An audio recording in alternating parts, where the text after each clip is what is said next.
चलिए एक सवाल से शुरू करते हैं। जरा जरा सोचिए। सेना का एक दस्ता है और वो किसी बहुत मुश्किल पहाड़ी इलाके या फिर किसी घने शहर से गुजर रहा है और उन्हें आपस में लगातार मतलब बिना किसी रुकावट के एकदम साफ संपर्क बनाए रखना है। ये पॉसिबल कैसे है? हाँ, ये एक बहुत ही एक फंडामेंटल चैलेंज है। अगर हम पुराने तरीकों से सोचें, जैसे एक ही बड़ा सेंट्रल ट्रांसमीटर हो, हाँ, एक ही बहुत पावरफुल टावर, बिल्कुल, तो उसका सिग्नल तो इमारतों और पहाड़ों से रुक जाएगा या बहुत वीक हो जाएगा। और उससे भी बड़ी बात, एक ही ट्रांसमीटर पर हजारों लोग एक साथ बात कर ही नहीं सकते, कैपेसिटी ही नहीं होगी। और आज हम उसी तकनीक की गहराई में उतरने वाले हैं जिसने इस पूरी समस्या का नजरिया ही बदल दिया, सेल्यूलर आर्किटेक्चर। बिल्कुल। हम ये जानेंगे कि ये काम कैसे करता है और आर्म्ड फोर्सेस जैसी संस्थाओं के लिए ये इतना जरूरी क्यों है, और ये भी कि कैसे जमीन को छोटे छोटे टुकड़ों में बांटकर एक मजबूत नेटवर्क बनाया जाता है। हाँ, और इस चर्चा के अंत तक हमारे श्रोता ये अच्छे से समझ पाएंगे कि नेटवर्क प्लानिंग में ये स्टैंडर्ड हेक्सागोनल मॉडल क्या है, और सबसे जरूरी बात कि चलते फिरते हुए भी मोबाइल यूजर्स कैसे लगातार नेटवर्क से जुड़े रहते हैं। तो चलिए इसे परत दर परत समझते हैं। सबसे पहला और सबसे बुनियादी सवाल, ये सेल्यूलर नेटवर्क आखिर होता क्या है? देखिए, सेल्यूलर नेटवर्क एक ऐसा कम्युनिकेशन सिस्टम है जिसमें डिवाइस तक का जो लास्ट कनेक्शन है वो वायरलेस होता है। इसकी सबसे बड़ी खासियत इसके नाम में ही है, सेल। सेल? हाँ, इसमें पूरे इलाके को एक बड़े ट्रांसमीटर से कवर करने की बजाय उसे कई छोटे छोटे हिस्सों में बांट दिया जाता है। इन्हीं हिस्सों को हम सेल्स कहते हैं। अच्छा, सेल्स मतलब जैसे मधुमक्खी का छत्ता होता है जिसमें छोटे छोटे खाने होते हैं, कुछ वैसा? बहुत अच्छा उदाहरण है, बिल्कुल वैसे ही। और हर सेल में कम से कम एक फिक्स्ड लोकेशन ट्रांसीवर होता है जिसे हम तकनीकी भाषा में बेस स्टेशन कहते हैं। बेस स्टेशन यानी जो हमारे आसपास मोबाइल टावर लगे होते हैं वो। एग्जैक्टली। वो बेस स्टेशन उस छोटे से इलाके में रेडियो कवरेज देता है, और जब आप इन हजारों लाखों सेल्स को एक साथ जोड़ देते हैं तो एक बहुत बड़े जियोग्राफिकल एरिया में आपको सीमलेस कवरेज मिल जाती है। तो इसका मतलब ये हुआ कि हम एक बड़ी समस्या को छोटे छोटे मैनेजेबल हिस्सों में तोड़ रहे हैं। पर इस तरह जमीन को बांटने के असल फायदे क्या हैं, खासकर अगर हम आर्म्ड फोर्सेस के नजरिए से देखें, जहां एक सेकंड की भी चूक बहुत भारी पड़ सकती है? बिल्कुल, इसके 4 मुख्य फायदे हैं और चारों ही इस तकनीक की नींव है। सबसे पहला और शायद सबसे रेवोल्यूशनरी फायदा है इंक्रीज्ड कैपेसिटी। Increased capacity? वो कैसे? मुझे तो लगा था कि ज्यादा टावर लगाने से शायद नेटवर्क और कॉम्प्लिकेटेड हो जाता होगा। यहीं पर इस तकनीक का जादू है। क्योंकि नेटवर्क छोटे छोटे सेल्स में बटा है, तो एक ही रेडियो फ्रीक्वेंसी को अलग अलग सेल्स में एक साथ कई लोग इस्तेमाल कर सकते हैं। एक ही फ्रीक्वेंसी, एक ही टाइम पे? सोचिए, अगर दिल्ली में एक ही रेडियो स्टेशन होता तो एक फ्रीक्वेंसी, मान लीजिए 98.3 FM, पर एक ही गाना बज सकता था। पर सेल्यूलर नेटवर्क में जो फ्रीक्वेंसी कनॉट प्लेस के एक सेल में यूज हो रही है, वही फ्रीक्वेंसी रोहिणी के सेल में भी यूज हो सकती है। शर्त बस इतनी है कि दोनों सेल एक दूसरे से इतनी दूर हों कि उनके सिग्नल आपस में टकराए नहीं। अच्छा, तो ये कोई छोटा मोटा सुधार नहीं था, ये तो गेम ही बदल गया। बिल्कुल। फ्रीक्वेंसी रीयूज के बिना मुंबई जैसे शहर में शायद कुछ 100 लोग ही एक साथ बात कर पाते। इस एक सिद्धांत ने उस संख्या को लाखों करोड़ों तक पहुंचा दिया। आज की पूरी मोबाइल दुनिया इसी एक विचार पर टिकी है। ये तो सच में हैरान करने वाली बात है। ठीक है, तो पहला फायदा हो गया कैपेसिटी। दूसरा फायदा है पावर एफिशिएंसी, मतलब ऊर्जा की बचत। सोचिए, अगर ट्रांसमीटर सैकड़ों किलोमीटर दूर हो तो आपके हाथ में जो छोटा सा डिवाइस है, उसे सिग्नल भेजने के लिए बहुत ज्यादा पावर लगेगी। बैटरी मिनटों में खत्म हो जाएगी। हाँ, पर सेल्यूलर आर्किटेक्चर में बेस स्टेशन यूजर के काफी पास होते हैं, कुछ किलोमीटर या उससे भी कम। इसलिए मोबाइल को कनेक्ट करने के लिए बहुत कम बैटरी पावर चाहिए। और एक टैक्टिकल माहौल में बैटरी लाइफ तो बहुत जरूरी है। अच्छा, और नेटवर्क के साइज का क्या? इसकी कोई सीमा है? यही हमारा तीसरा फायदा है, लार्जर कवरेज एरिया। पुराने सिस्टम में हम एक ट्रांसमीटर की रेंज तक ही सीमित थे, पर सेल्यूलर नेटवर्क में ऐसी कोई सीमा नहीं है। हमें नेटवर्क बढ़ाना है, बस जरूरत के हिसाब से नए सेल टावर जोड़ते चले जाइए। इसे थ्योरेटिकली अनिश्चित काल तक बढ़ाया जा सकता है। और चौथा और आखिरी फायदा? चौथा है कनेक्टिविटी, जुड़ाव।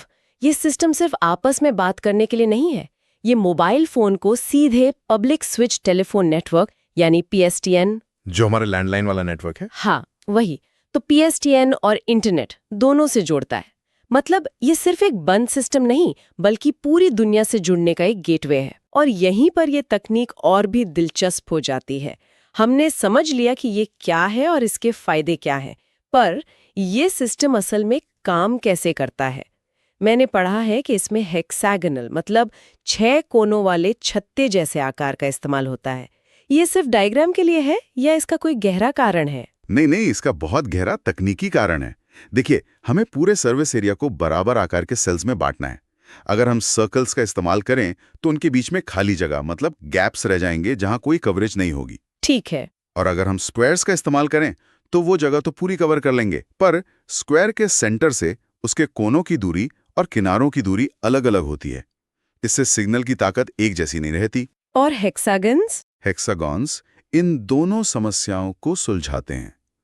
वो बिना किसी गैप के एक सतह को पूरी तरह कवर कर लेते हैं और उनका आकार लगभग एक सर्कल जैसा होता है। इससे बेस स्टेशन से सेल के हर कोने तक सिग्नल की ताकत करीब-करीब एक जैसी रहती है। इसीलिए नेटवर्क डिजाइन के लिए ट्रेडिशनली हेक्सागोनल सेल्स का ही इस्तेमाल होता है। ओके, तो हमने पूरे इलाके को हेक्सागन्स में बांट दिया।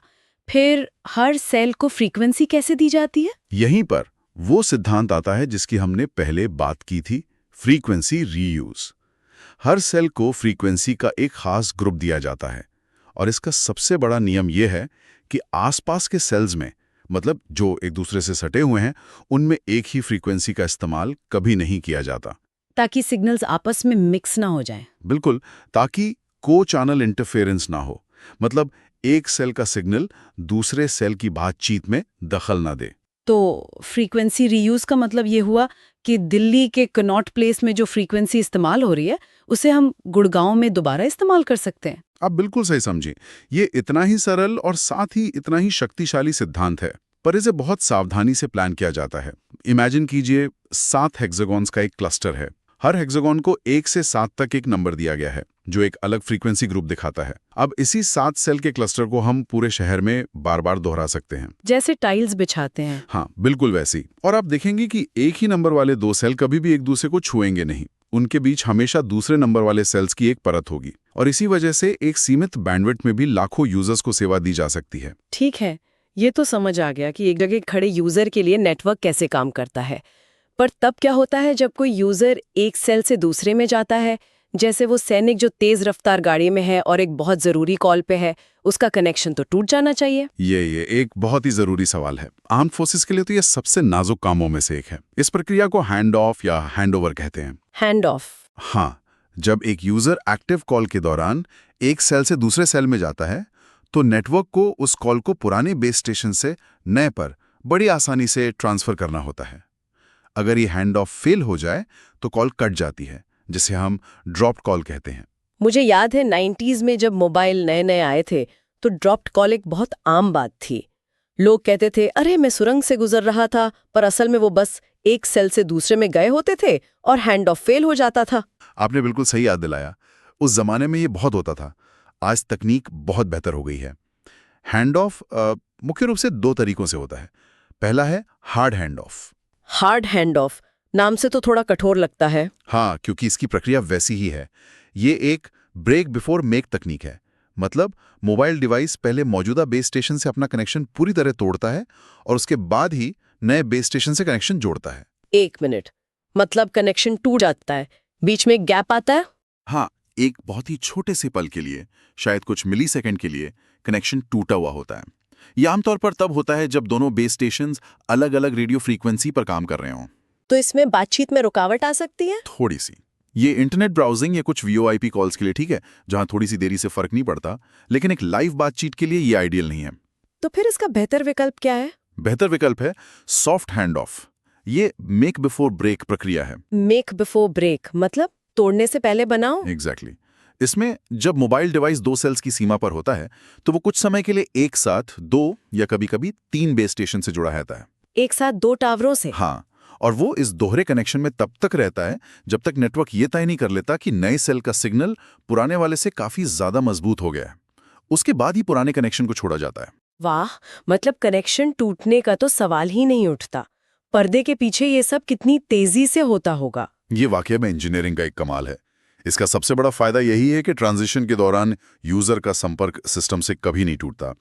आज हम हाईवे पर गाड़ी चलाते हुए बिना कॉल ड्रॉप हुए घंटों बात कर पाते हैं, तो हम असल में दर्जनों सॉफ्ट हैंड ऑफ का अनुभव कर रहे होते हैं। लेकिन एक ही समय में 2 बेस स्टेशनों से जुड़े रहने में डिवाइस को ज्यादा प्रोसेसिंग पावर नहीं लगती, बैटरी पर असर नहीं पड़ता। बहुत अच्छा सवाल है।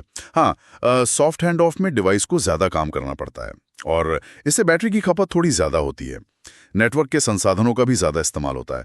तो ये एक ट्रेड ऑफ है, थोड़ी ज्यादा जटिलता के बदले में एक बेहद भरोसेमंद कनेक्शन। और वॉइस कॉल्स के लिए तो ये ट्रेड ऑफ बिल्कुल जायज है। बिल्कुल।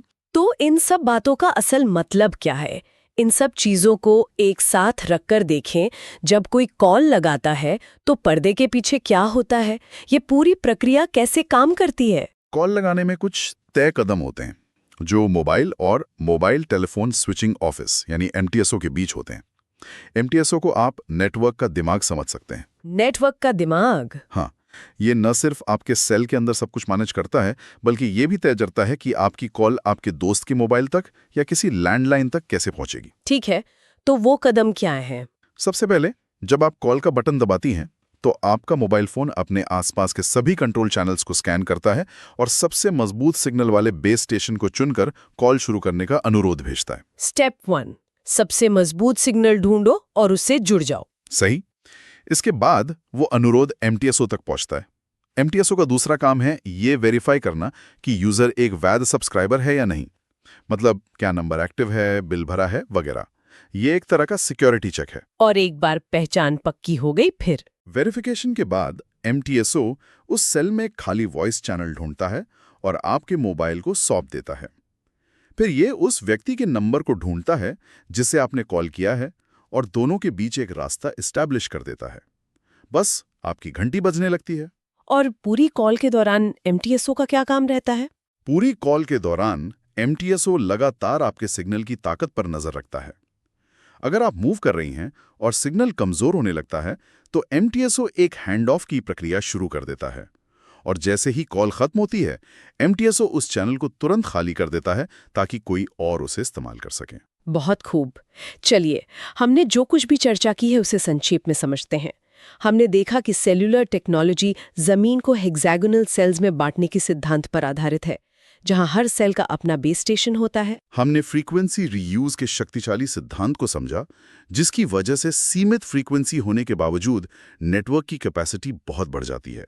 फिर हमने हैंड ऑफ की प्रक्रिया को समझा, हार्ड हैंड ऑफ जो ब्रेक बिफोर मेक है और सॉफ्ट हैंड ऑफ जो मेक बिफोर ब्रेक है और जिसमें कॉल ड्रॉप होने का चांस बहुत कम होता है। और आखिर में हमने देखा कि एक कॉल लगाने के लिए वेरिफिकेशन और चैनल आवंटन की एक पूरी प्रक्रिया होती है, जिसे नेटवर्क का दिमाग यानी एमटीएसओ मैनेज करता है। अब श्रोताओं के लिए एक विचारणीय प्रश्न।